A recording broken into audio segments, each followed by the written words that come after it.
This morning, SpaceX is set to launch another one of its Falcon 9 rockets from Vandenberg, California, sending 10 satellites into orbit for communications company Iridium. It's the first of 2 launches the company plans to attempt this week on opposite coasts of the U.S. And SpaceX will try to land both rockets on floating drone ships after takeoff, the first in the Pacific and the other in the Atlantic. Today's launch is familiar to SpaceX, since the company has basically done it before.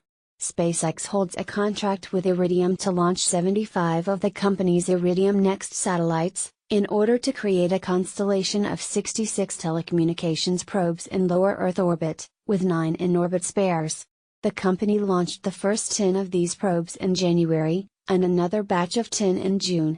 The rest will continue to be launched in 10 satellite increments over the next year, along with one launch of 5. Once today's launch is over, SpaceX will quickly turn to its next mission in Cape Canaveral, Florida. On Wednesday, the company is scheduled to launch a hybrid broadcasting satellite to be used by both SES and EchoStar. For that mission, SpaceX will be using a partially used Falcon 9 rocket, that previously flew during a launch in February. If successful, it'll be the 3rd time that SpaceX has reused a Falcon 9, and if the vehicle lands post-launch, it'll also be the 3rd to do so.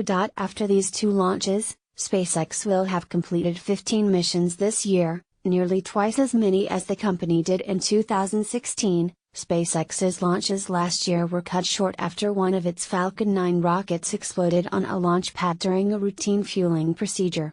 But the company has rebounded in 2017, and it plans to complete a whopping 20 launches before the year is out, according to CEO Elon Musk. Today's launch is slated for 8:37 a.m. ET, and SpaceX has an instantaneous launch window, so the company must launch at that time or reschedule.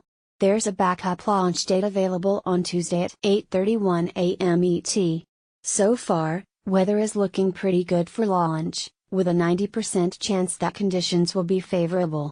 Check back here 15 minutes before launch time to watch SpaceX's coverage live.